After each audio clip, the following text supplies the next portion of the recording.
So it's Saturday, a couple weeks after the last video I made, and the next thing I'm going to do on my project with the tub is build a little deck to level it out. And it's gonna go right over there on the other side of this current deck that I have. I've got some 2x6 and some 2x8, 2x6 for the inside, 2x8 for the outside.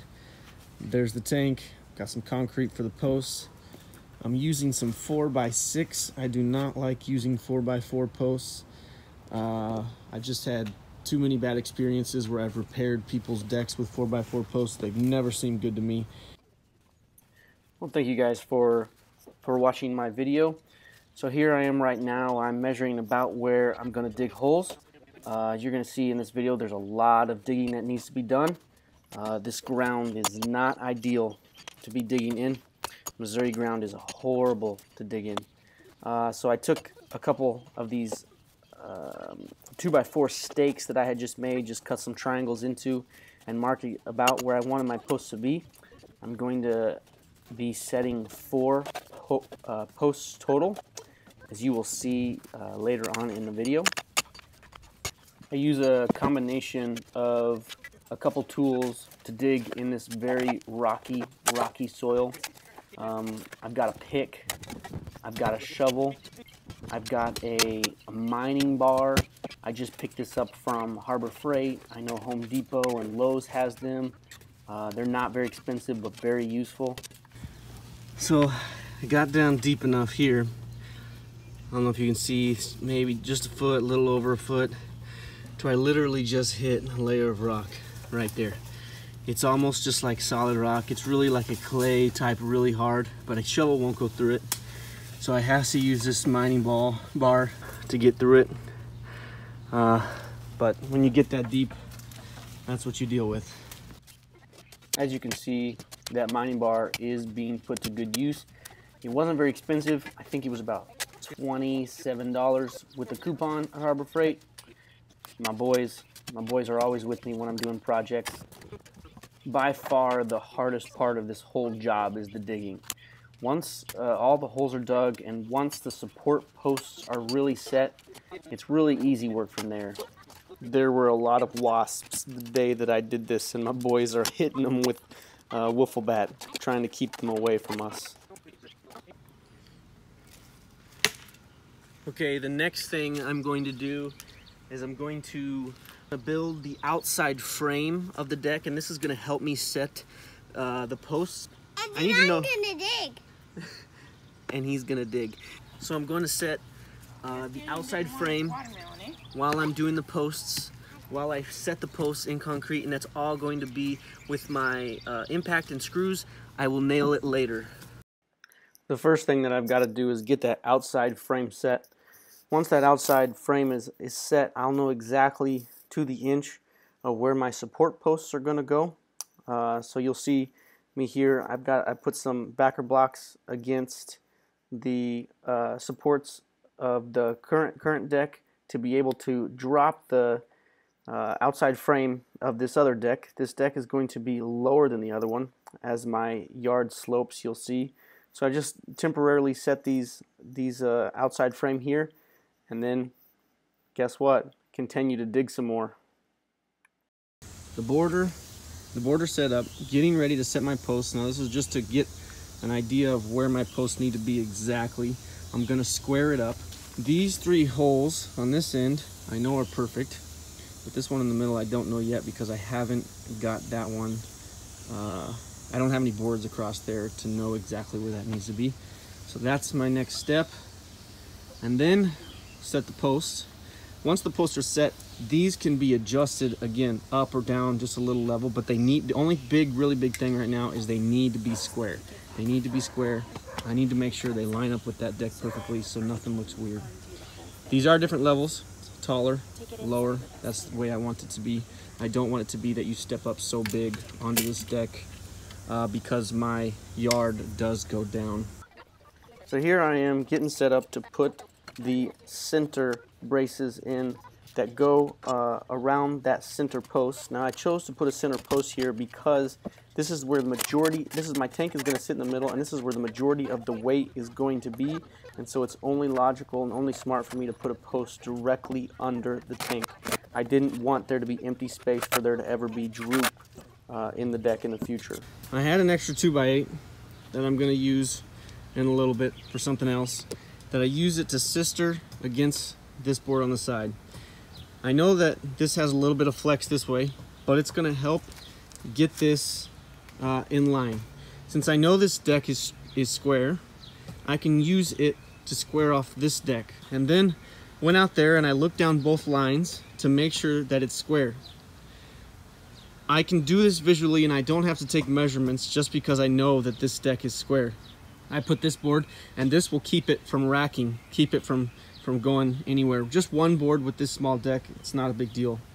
So my next thing is I'm gonna measure, approximate exact height, an inch below the top parts of these 2x8s for each support, and I'm gonna cut them and set them in place and get ready to pour concrete. Here's an example of how I cut my 4x6 posts. Since the circular saw will not go all the way through my posts, I set my square up, mark the length, and I make one pass through. And then I set my square up and put the blade of the circular saw in the other side and just go straight through, and then I turn it and go through the last bit.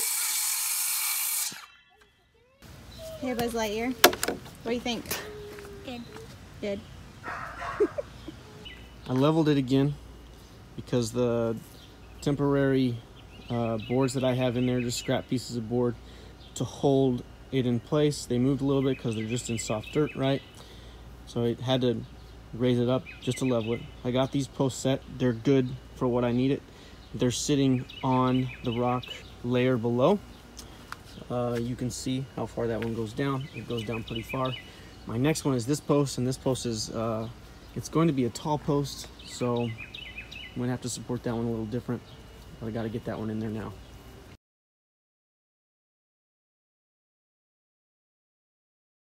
Outside framing is in place. The supports are in place, and they are level, and they are ready for concrete. So here comes the concrete process. I just mixed concrete in an old kid's pool that we had. I do not have a wheelbarrow or anything else to mix it in. It was pretty easy. I keep that thing around. It comes in handy. I ended up using 5 bags of the 80-pound super cheap concrete mix from Home Depot. They're about $3 something a bag. Not very expensive at all. I simply just mixed each bag one by one, then shoveled it into the hole. Not too difficult. It went pretty smooth, and it also did not take very long at all.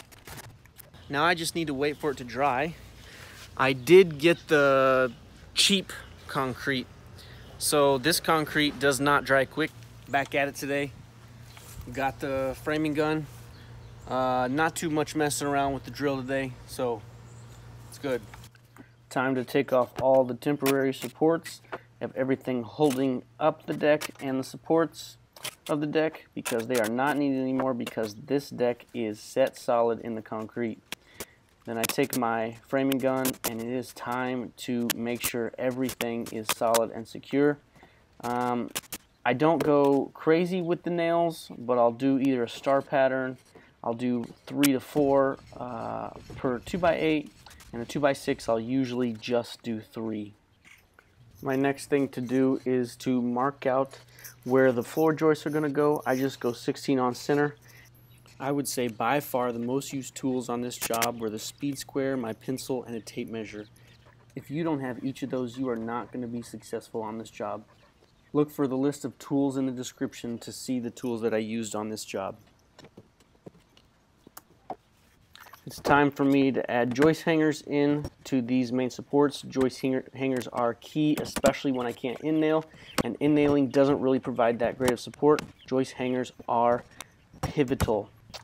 I have decided that I'm going to add another 2x8 against the deck. That's just going to provide a little extra meat. I did what? You put the wood on. I put the wood on. It is time to measure all the floor joists. In a perfect world, they'd all be the same, but of course, nothing is perfect, and each one are just a little bit different by a 16th, by an 1/8. Not a big difference, but I want to cut them to fit. My son's still there whacking wasps.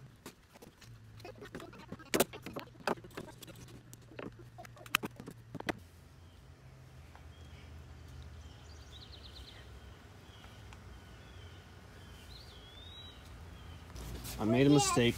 You can see it very clearly right here.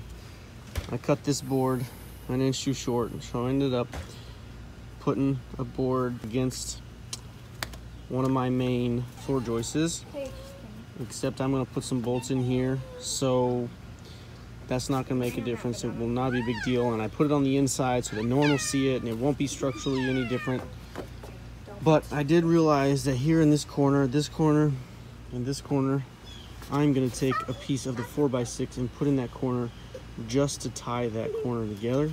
So I'm going to take this board out, and I'm going to take this board out, and then I am going to put a piece of 4x6 right there, and I'm going to put another one down there, and I'm going to bolt it in so that that corner is super secure, since I don't have a corner bracket and there's no real way to put a corner bracket in there. Here's a quick tip here with your joist hangers. This is a 2x6 joist hanger, and they always come a little bit open. This one actually isn't too bad. This one's actually not too far open. It's out of square. They always come out of square because they're just stacked on top of each other. Well, I used to put this in here and then struggle because this would always, it falls down, and then you hit these pins in. These pins are made to keep it tight against the wood, but before you put it in, if you just take it and you squeeze it, you can usually do this with one hand pretty good. You squeeze it. It's a little out of square, but that's okay. Try to get it there where it's kind of squeezed like that. It doesn't have to be that far, but just squeezed enough to where I'm trying to do this one-handed. When you're putting it on the board here, you don't have to hold it. Everything is just exactly where you need it to be. And then you can start off by putting your top 2 nails or screws, whichever you're using. I'm using these framing joist hanger nails. These tend to be really strong, and they're super thick. They're annoying to put in, but they're pretty thick. Also, another tip is don't hold them like this when you're putting them in, because you're gonna hit your finger on one of these or another, and when your finger's up and down like this, it hurts. But take your middle finger and your pointer finger and hold them like this. It's much better to hit the finger on flat than it is to hit your fingers sideways, and this won't hurt that bad. I've been using these lag bolts. They're made for decks. They're kind of nice. They use this special or Starbit bit. They're about $1.50 a piece at Lowe's. They're kind of expensive.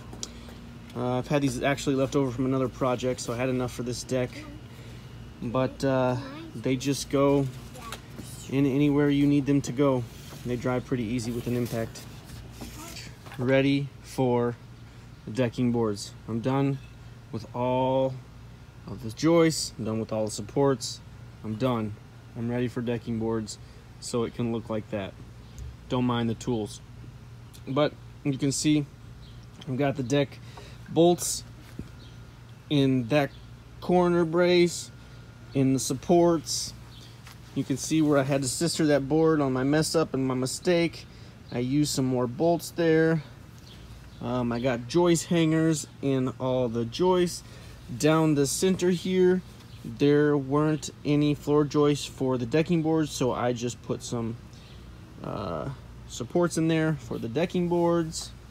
Now, if we could just get some decking boards in town, this thing can be finished, and that tub that's right there can go on top of it. Thanks for watching. Subscribe for more videos to come.